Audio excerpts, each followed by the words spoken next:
Sì, sì, andiamo.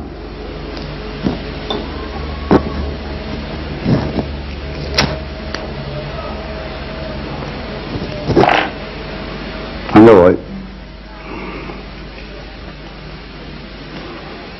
C'è il cinema che non ha mai avuto cinema.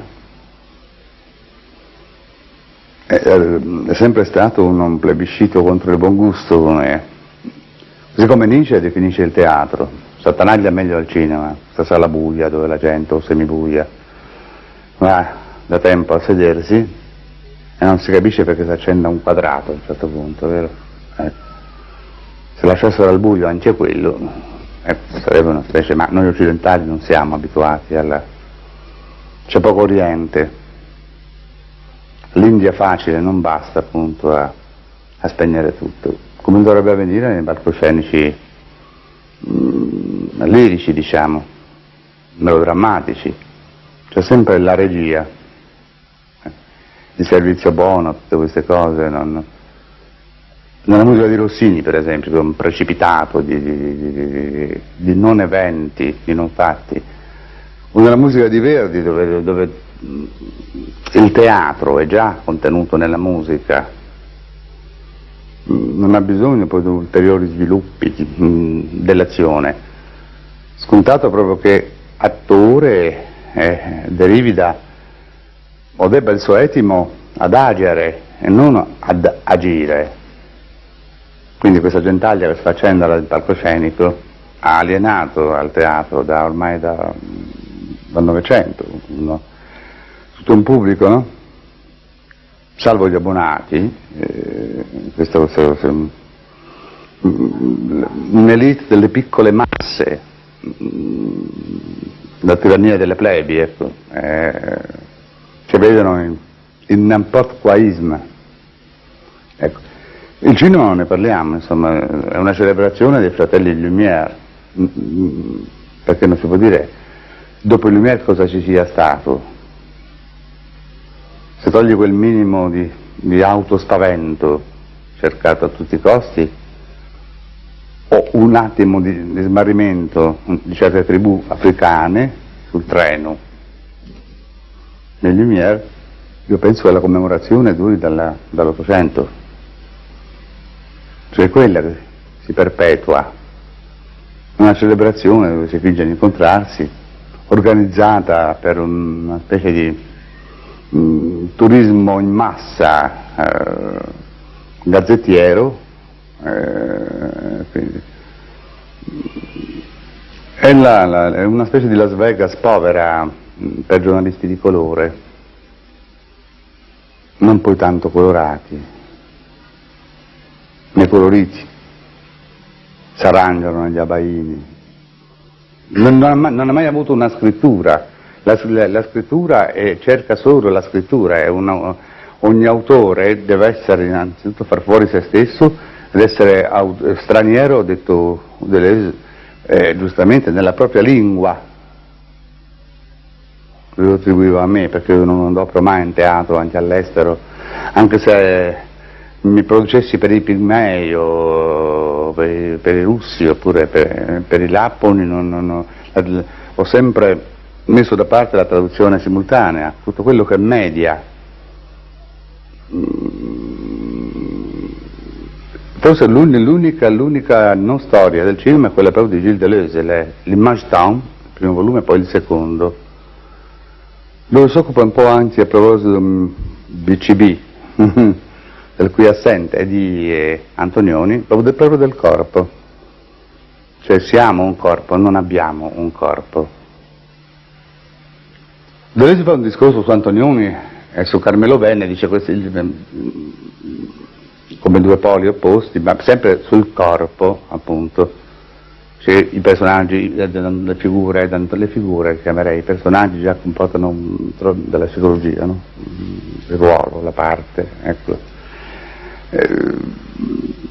Sono stanchi, eccetera, ma nessuno mai ha colto, nemmeno Michelangelo Antonioni, ha colto mai forse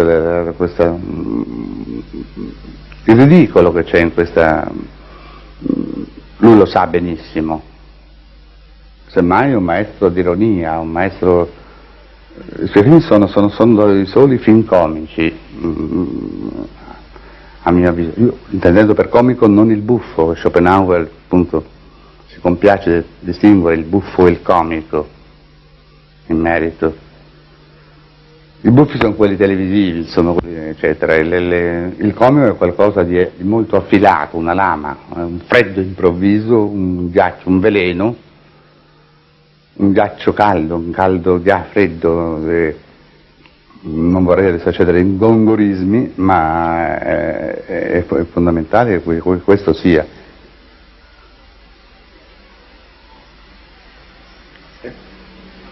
E per me l'autore è scisso dall'opera, cioè si è capolavori, non si può produrre dei capolavori.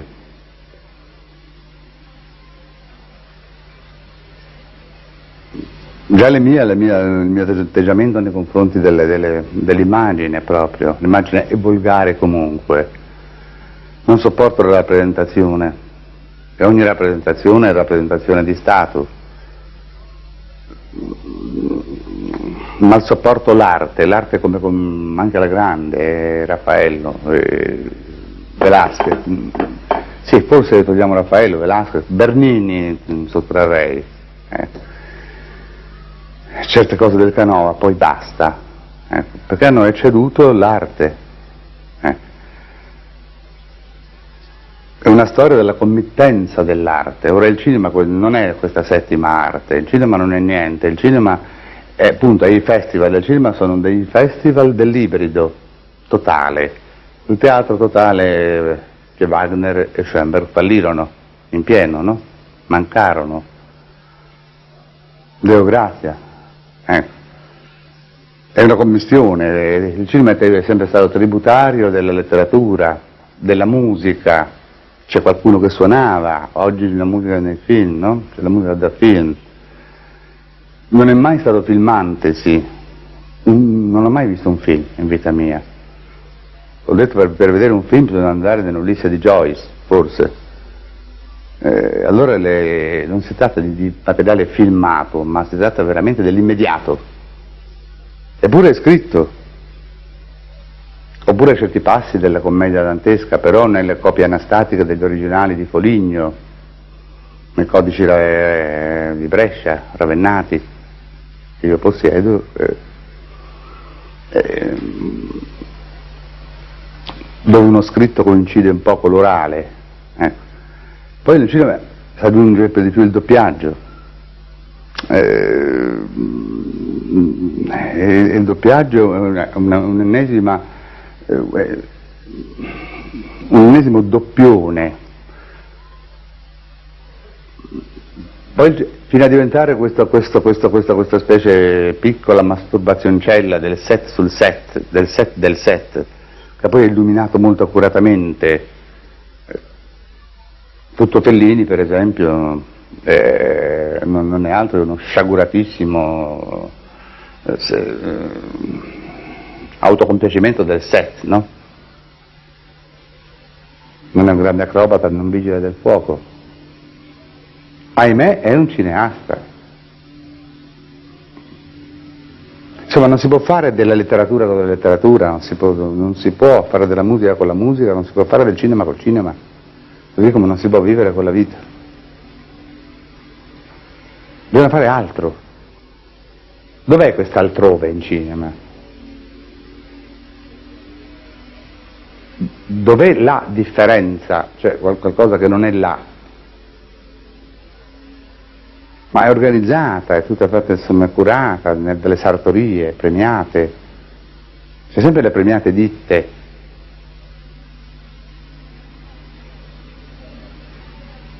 È un cinema da Oscar, che più ne ha più è cretino, ma non cretino nel senso nobile, è cretino furbo, è un cretino che vuole fare il furbo. È appena alfabetizzato, no? Godard, i Cahiers,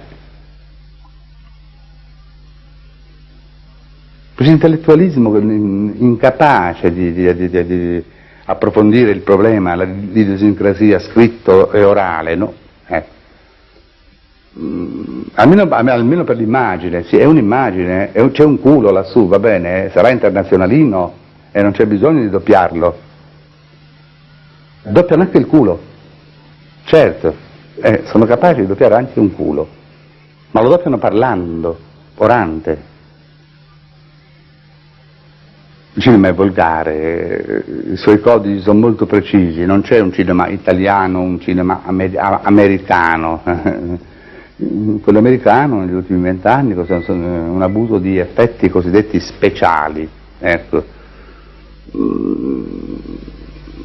Lo trovo banalissimo, quello italiano dal realismo con e senza biciclette, lo squallore che è sempre stato, il doppiaggio, la musica, il paesaggio, insomma sono altre cose. È nato morto con Lumière. Poi stare a distinguere il cinema emergente, sarebbe non più terzo, quinto mondista adesso, no? Ecco, poi verrà decomondista, decadente, decidente, diceva Cardarelli. Appunto, il cinema balbuziente, la stravaganza,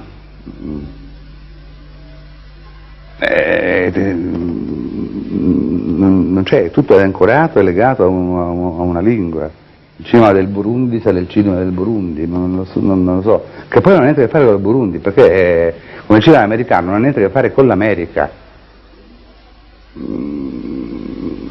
Dice, ma l'arte non deve avere a che fare con la vita. C'è qualche scorreggione spudorato che potrebbe anche muovermi un'obiezione siffatta, cosiddetta. In realtà è inconcepibile, la vita non c'entra.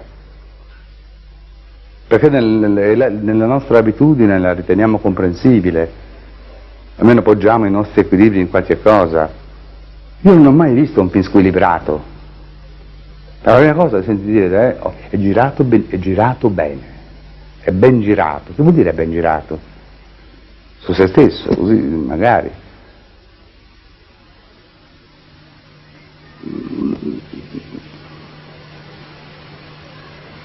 Artaud cercava proprio gli odori di dare anche nelle sale teatrali, gli odori, cercava le cose, cercava il fetore, no? Poi ha fatto il coreografo, a parte la sua grandezza nella crocifissione della lingua francese, nella smarginatura della pagina. Un cinema che smargini, non l'ho mai visto. C'è qualcosa di Taylor, di qualcuno, ma così quando io ero ragazzo, i filmmakers erano questi certi pezzettini di Andy Warhol proprio al restaurant, lì anche c'era uno sul culo, anche un minuto di culo, ecco.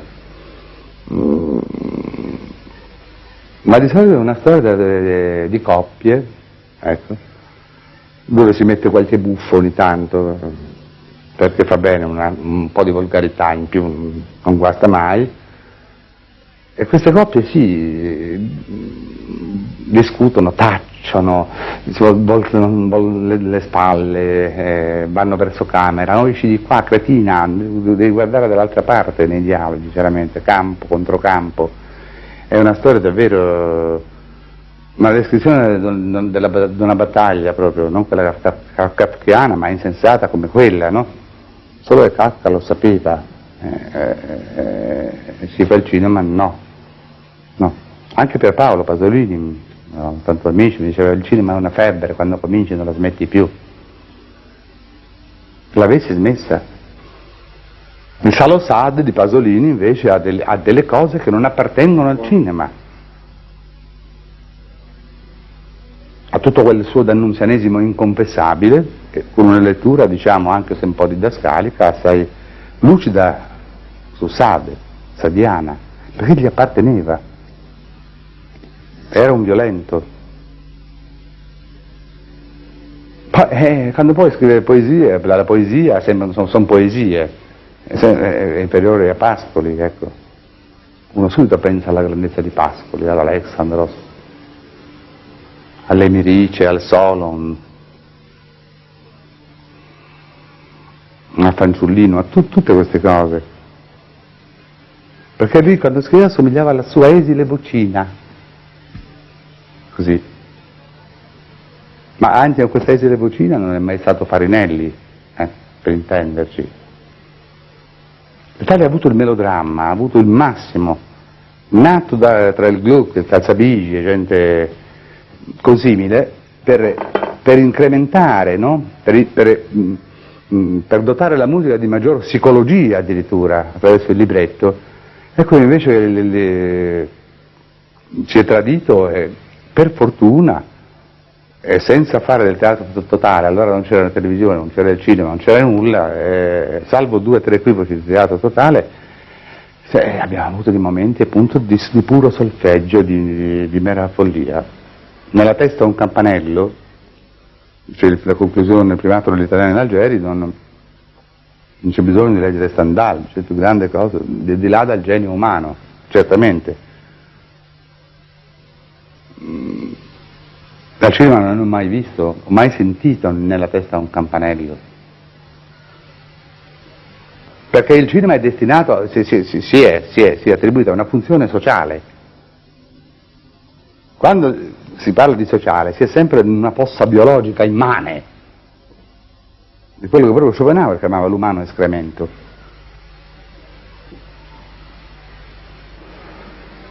Non è nemmeno una documentazione storici, il mio antistoricismo mi dà il vomito a questo punto, se lo fosse.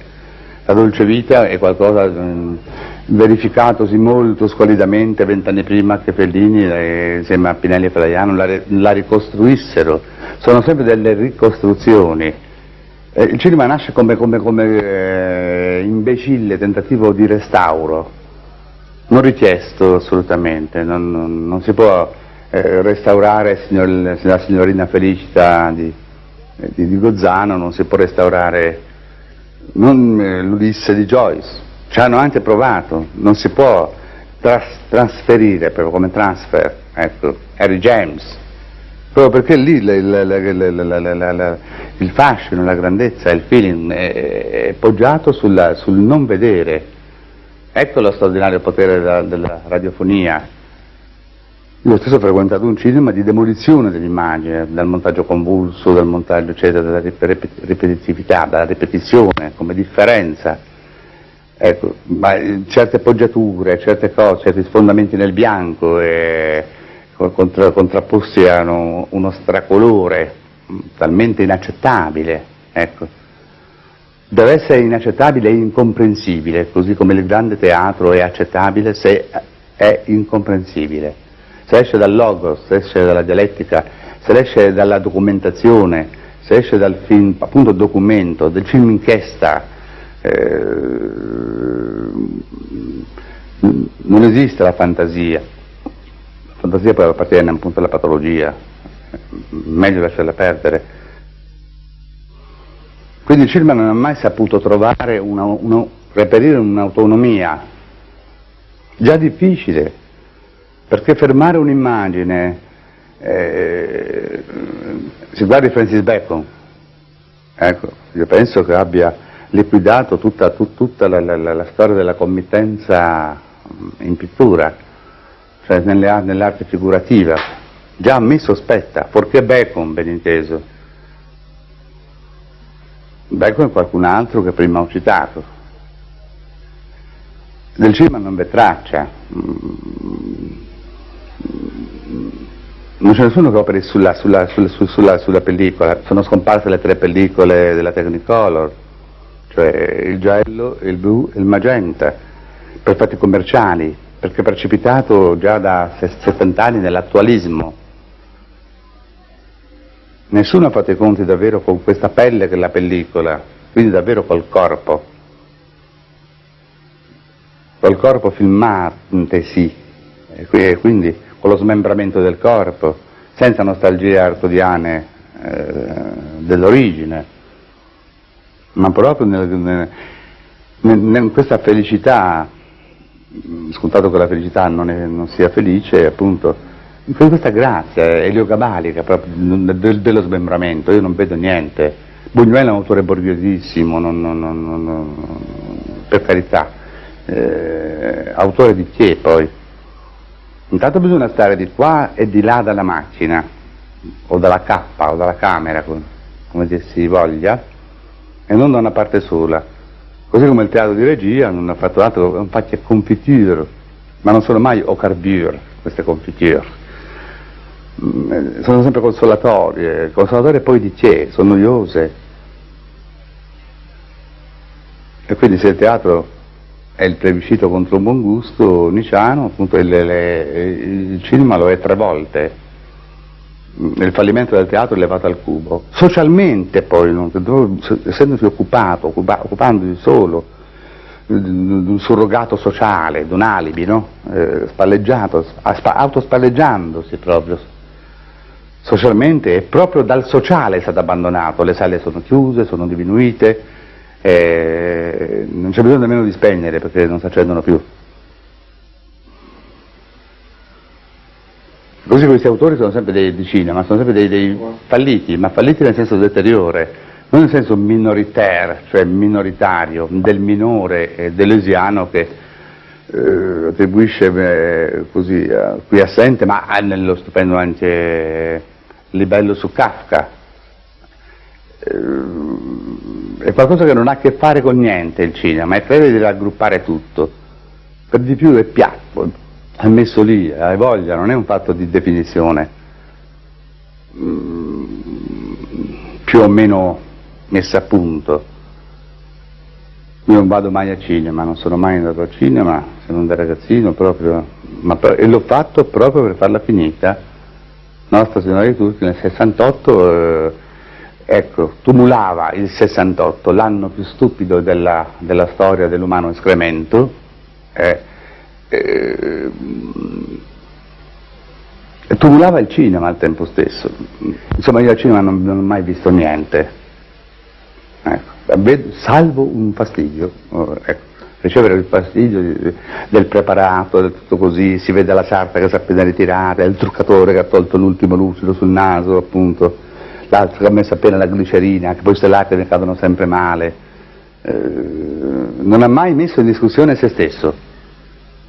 Si può ballare solo il ballo di San Vito, non bisogna mai cercare di tamponare una crisi, vedi la crisi del teatro, la crisi del cinema, no. A frequentare un teatro della crisi e magari un cinema della crisi, ma così per farsi e farlo fuori. Non illudersi che ci siano delle operine che resteranno, che siano così interessanti. Della falsa documentazione d'epoca, abbiamo detto, non vale nemmeno il cinema, nemmeno per questo. Non documenta un bel nulla. Il Novecento è stato poi un secolo molto interessante. Dai lati patologici, diciamo proprio, ha avuto, ma che meritano tutta la nostra attenzione, ha avuto i grandi lager, ha avuto, ecco, questa è patologia, al di là del bene e del male, ma ha avuto Joyce, ha avuto Kafka, ha avuto, mi domando chi non ha avuto, ripeto, fino a De Chirico, fino a Francis Bacon, ha avuto Stravinsky, certo, non è Rossini, ma Stravinsky fa un grande omaggio in Jeu de Cartes proprio alla spensieratezza, della grazia di Rossini. Dov'è la levità in cinema? Non vedo grazia. Dov'è la bellezza più bella del bello, come direbbe Schopenhauer a proposito della musica di Bellini? Io non vedo tutto ciò. Ecco. Non vedo l'elezione schopenhaueriana, non la vedo nel teatro, non la vedo nella musica d'oggi, del Novecento, non la vedo nel cinema, no, tantomeno nel cinema, non so, il film Luce, sul Duce, che cosa? Non ha a che fare, non esistono i fatti. Aristotele stesso ce l'ha insegnato. Un fatto esiste se è ben raccontato, allora vive. ma che sia accaduto, già i fatti non accadono, nella storia non esiste una relazione sconnessa di fatti mai accaduti, e poi si occupa troppo dei patimenti di massa, e quindi manca di messa a fuoco. Non c'è niente da recriminare, è una noia per pochi, ripeto, insomma, non c'è niente di peggio nella figura intellettuale, dell'intellettuale quando cerchi di ricordarsi cos'era la masturbazione infantile. No, quello non se lo ricorderà mai, perché il cinema è un'altra cosa.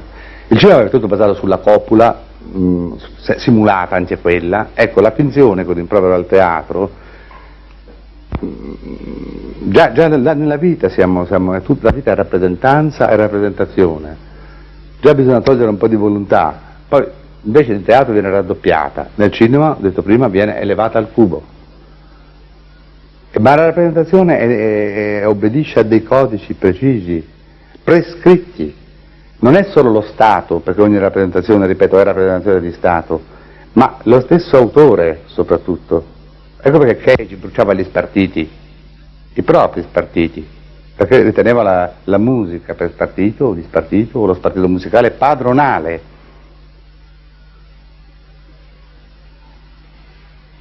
Quindi come nel teatro c'è un testo a monte, che viene poi, e quindi prescritto, poi viene tutto riferito, e quindi sempre la referita, ecco, riletto, ridetto, poi viene recensito, cioè quella specie di poliziotto in pensione, che ormai è il critico, colui che sempre diceva Léon Blois, si ostina a dormire in un letto altrui, in un domicilio altrui. Ecco, il cinema è questo strano inquilino, sembrerebbe proprio appunto un sortito fuori dalla sciaguratezza dell'Inps, di questi che si diletta d'attualismo, che sempre si è ostinato questo cinema ad abitare, a dormire e occupare un domicilio altrui, domicili altrui, cambiando una casa al giorno magari, ma in casa d'altri. Il Colosseo resterà solamente forse della grande criminologia, ecco, materiale per gli appassionati del crimine. Io sono un appassionato del crimine. Resterà Riina, ecco, resterà Pasquale Barra o Animalo, resterà Cutolo. Io parlo di speculazione, di interessi, ecco. I grandi saggi sul depensamento già operato nell'Ottocento, filosofico, ma che appartengono al Novecento.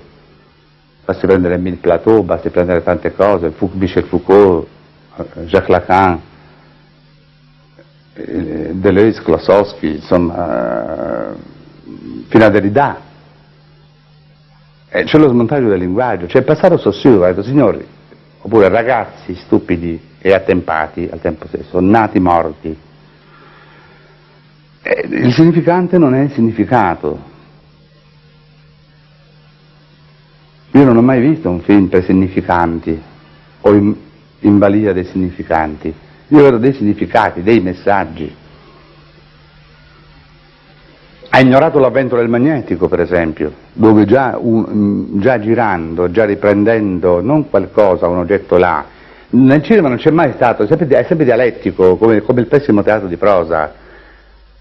Non è la grazia del melodramma, per esempio, ecco, o la follia appunto del melodramma. Il melodramma non ha assolutamente niente, ma non c'è mai il soggetto che proprio nel porno visivamente o porno auditivamente, ma intendendo o skenè, cioè l'etimo, o porno, non quello delle edicole, a fumettazzi. Ecco, dove l'oggetto si competri col soggetto, sia una sola cosa, e torni noumeno kantiano. Tutto ciò non si vede, è sempre volontà e rappresentazione, mai abbandono. Io non ho mai visto dell'abbandono al cinema, non l'ho mai visto nemmeno a teatro, non l'ho mai sentito nella musica del Novecento, anche, ivi compreso il grandissimo Stravinsky, ecco, lo abbiamo nel primo Ottocento solamente forse a Bellini, a Rossini, a Pergolesi, a Cimarosa, ma soprattutto Rossini, nel puro solfeggio, nel mero solfeggio, nel disossequio proprio, nel calpestio della sintassi o della frastica, è liberarsi dalla lingua, è liberarsi dal linguaggio quel che conta, occuparsi solo dei buchi neri, il discorso che Lacan, capito, ha portato a fondo.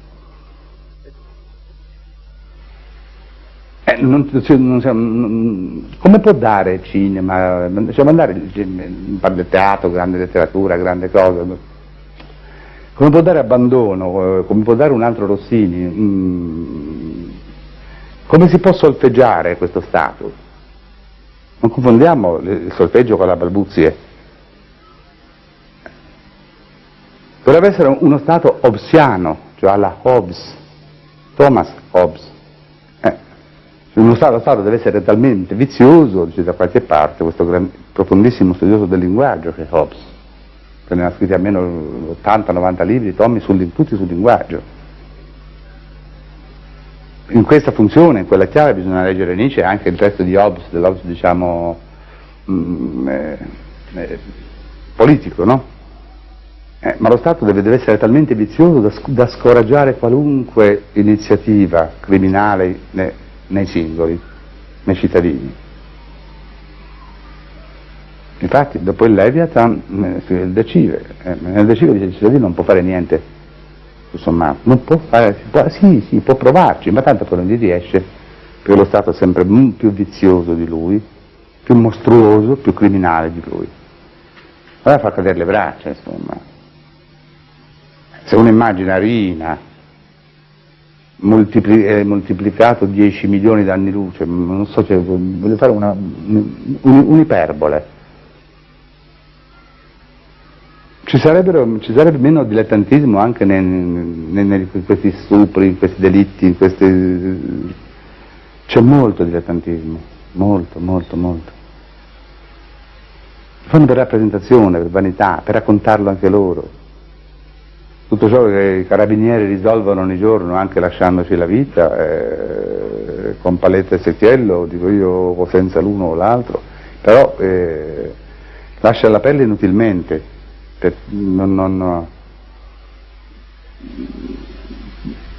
perché siamo davanti proprio a questi crimini, a questi reati da Kral. Anche Tangentopoli è Kral. Cioè dopolavoro, ecco, un lavoro non hanno mai fatto, sempre, questa è la finanza italiana, è dopolavoristica.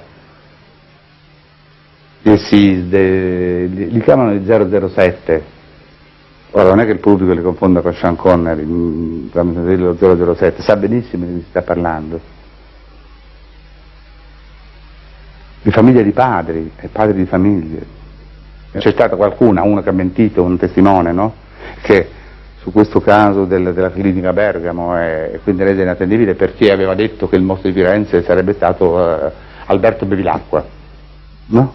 E quindi questo è un caso Bevilacqua, sì, ma infatti aver condannato un disgraziato come il Pacciani solo sugli indizi senza nessuna prova, e invece così amichevolmente, intendendo pregiudizialmente l'amicizia nella sua distanza, ecco. Bevilacqua potrebbe meritare, ha prodotto parecchio dal Cercastolo, ma non lo merita perché poi Parma è molto provinciale, tutto molto stretto, rischia addirittura di essere decente, come lo è Alberoni quando si occupa di psicologia. La filologia porta al peggio, questo non l'aveva già chiosato Ionesco. C'è molto dilettantismo. Ecco. Quindi il primo nemico del cinema è l'autore. Io credo non ci sia un solo italiano o un solo europeo che non abbia preso in mano una cinepresa una volta o girato un film. Qui bisogna andare a caccia e fare un festival di chi veramente non sia mai stato al cinema e non abbia mai girato un film, anche in Super 8. Ecco, lì vale la pena un festival. E poi che siano tutti ciechi, per non vedenti. Io preferisco togliere questo eufemismo per persone cieche, ma che siano delle persone, siano state delle persone estetiche, l'abbiano già smessa con l'estetica e con l'etica, ecco, e da bravi criminali ciecamente seggano in questa sala luminosa per loro, perché sono ciechi.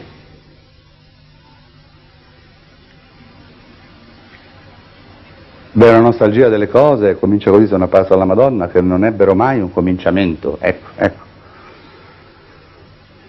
L'atto non è l'azione, agere. Agere vuol dire impetrare, chiedere, per cui la Vergine Maria è avvocata, ecco.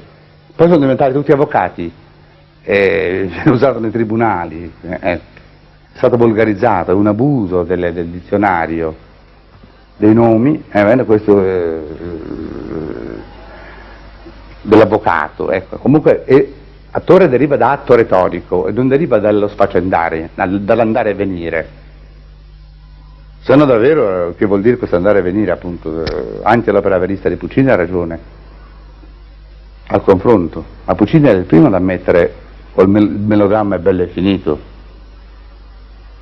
e questo all'apice del successo. Così quando io avevo tanto successo nel mondo, però sempre in un pubblico elitario, ma l'elite francese, non so, è composta da milioni.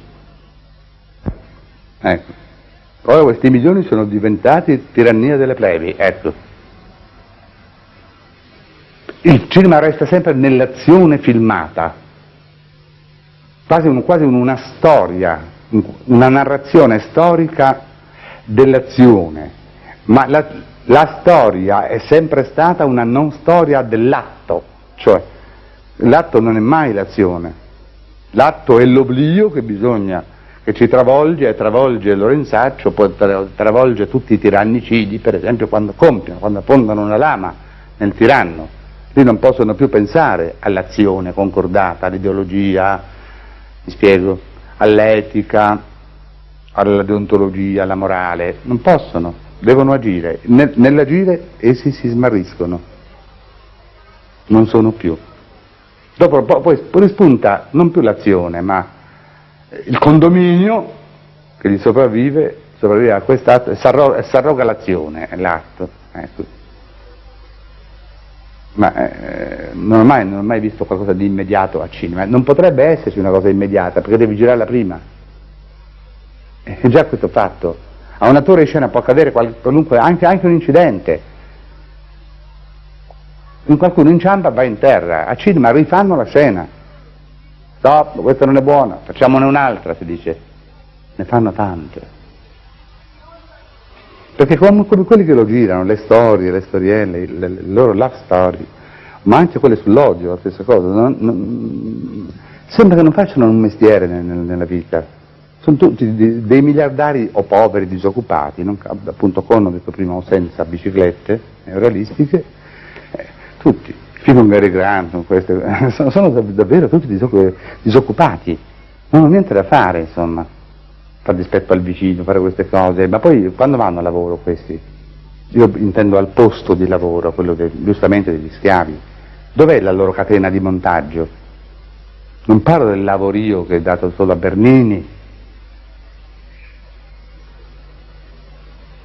per rari altri casi, è dato a Cervantes, è dato a certo Velázquez, quelli.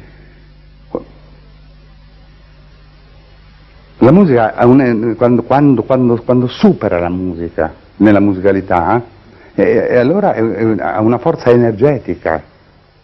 Il cinema è ancora nella coscienza, nell'ideologia, e soprattutto nella coscienza individuata, col suo tanto di principi individuazioni, per citare il grande tedesco sempre.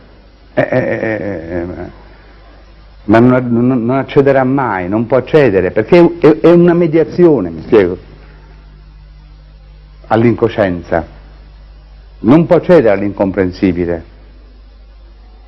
perché sono attimi di grazia, che forse ogni millennio il grande teatro, uscendo, sconfinando dalla rappresentazione, può dare, come ha dato Nijinsky,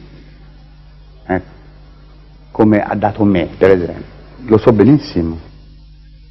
Ci deve essere qualcosa di intestimoniabile che scavalchi l'artefice, l'opera. Allora l'artefice è lui il capolavoro e l'opera non dovrebbe avere tracce, non dovrebbe avere lasciti, di conseguenza è minata sempre invece dall'espressione, no? Quella che chiamo la scorreggia drammatica di status. Ma in questo caso urbi et orbi, ma orbi proprio nel senso lato, universo.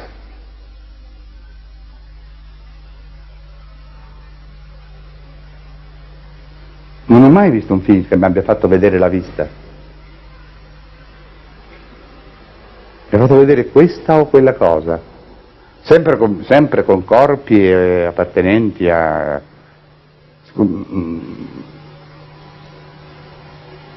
pensieri appunto in lebole, oppure dipende dall'epoca, ingessato, ecco, ma che non hanno un lavoro mai, non hanno niente da fare, perché loro dovevano fare quel film, basta.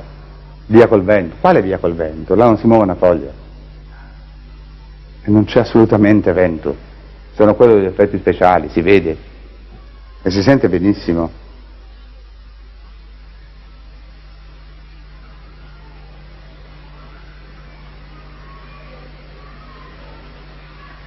Quando si vede qualcosa un po' diverso, ecco, ma già il diverso è omologato. Qualunque Stato, soprattutto democratico, repubblicano, contempla il diverso. Non lo trascura affatto. No. Cerca di voler addirittura sovvenzionarlo se gli riesce. Come il gregge. Sì, è diverso, ci sono anche le pecore nere, no? Ma sempre pecore sono. Per lo Stato maiale, così, che poi non sa di esserlo. Se fosse un vero maiale, magari sarebbe un bel maiale. Poi per il Festival di Venezia è un'occasione, 1 migliaio si fanno fuori, ecco, è già 1 migliaio. Informazione, bisogna far fuori non solo l'informazione come nemica della cultura, bisogna fare fuori poi la cultura come nemica dell'analfabetismo che va recuperato. Ecco. Cultura nella lettura deridiana, cioè da colonizzazione, ecco. Ma sulla cultura e colonizzazione cosa sarà mai l'informazione? Che non informa mai dei fatti, informa i fatti. Perché anche volendo non potrebbe informare i fatti. Come fa? Si appartengono a una non storia, al non accaduto. Ecco perché mi pare che ho sentito un plebiscito proposto da Pannella tra i vari referendum, cioè quello di sciogliere l'ordine dei giornalisti. Sarebbe pur l'ora, insomma. Finché non la faremo finita con l'informazione, davvero. È chiaro che deve scomparire il giornalista, proprio. Non è perché abbiano tanto seguito, sono pericolosi quelli televisivi, gli altri non legge nessuno. Ecco, grazie a quel poco di alfabetizzazione che c'è. Loro, il giornalismo sempre sporca la lingua, mette qualcosa di inglese, di anglofono, di tedesco, non so, usa, cioè,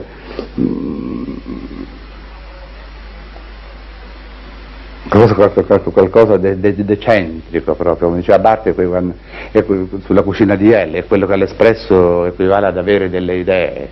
Ecco. E parlava dell'Espresso francese, ma che è la copia dell'Espresso italiano.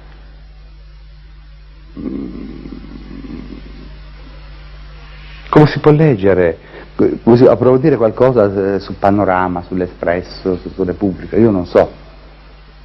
E tanto meno nei telegiornali. Tanto è vero che loro sanno, inconsciamente, proprio freudianamente, sanno che l'ignoto è collettivo, è di massa, ma è anche loro. Per cui anche quando inquadrano delle catastrofi, non si fidano della coscienza del teleutente. Guardate, guardate che catastrofe, guardate che schifo, guardate quanto sangue. E dunque è l'orale che deforma i fatti, che disinforma,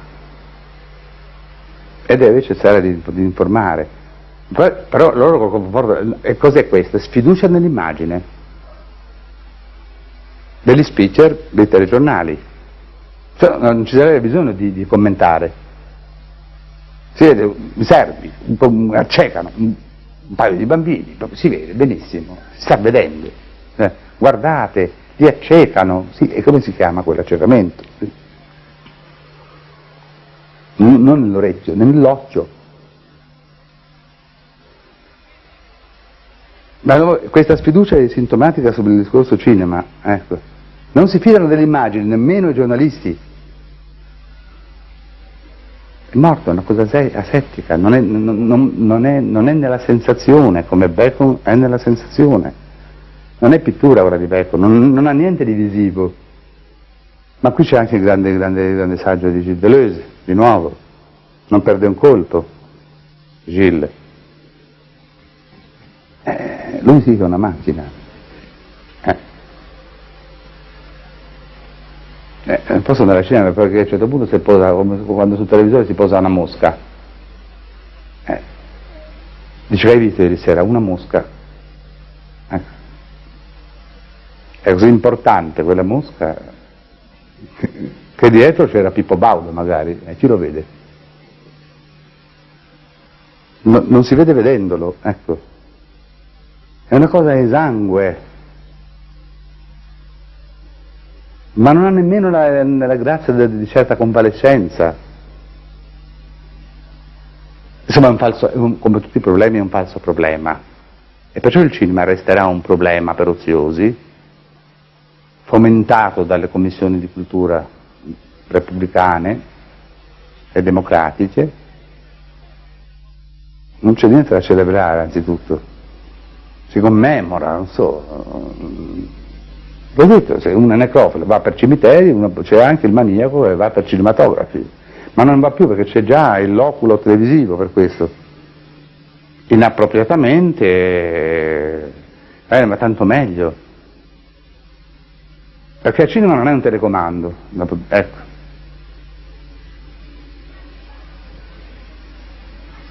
È finito, insomma, l'avvento della televisione ha distrutto l'intrattenimento.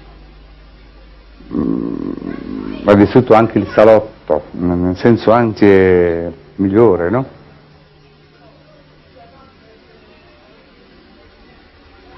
Ha distrutto la parola, ha distrutto la distruzione della parola, ha distrutto l'analisi del linguaggio, del controlinguaggio.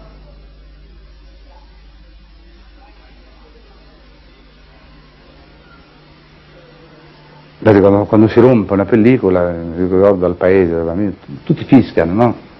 La proiezionista che faccia presto. Che cazzo stavano vedendo lì, io non lo so. È accaduto un fatto, l'unico. Si è rotta la pellicola. Sì, ma perché hanno fatto dell'inconscio, deve essere col proiezionista. Perché è lui l'autore, l'artefice, è vero.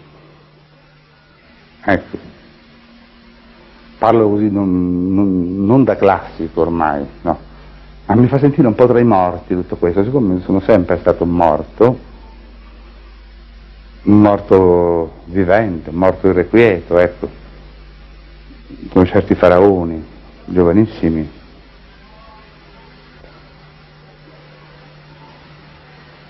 Ma maestro, c'è una cosa in Thomas Mann, mi pare, o si muore giovani, dice da qualche parte, o si diventa un maestro, così. Sì, ma c'è anche il mastro d'ascia, c'è anche il mastro di fabbreria, c'è c'è il mastro carpentiere, il maestro è questo. Un mastro tornitore, non so. Poi vogliamo aggiungerci la maestro, da magister, va bene.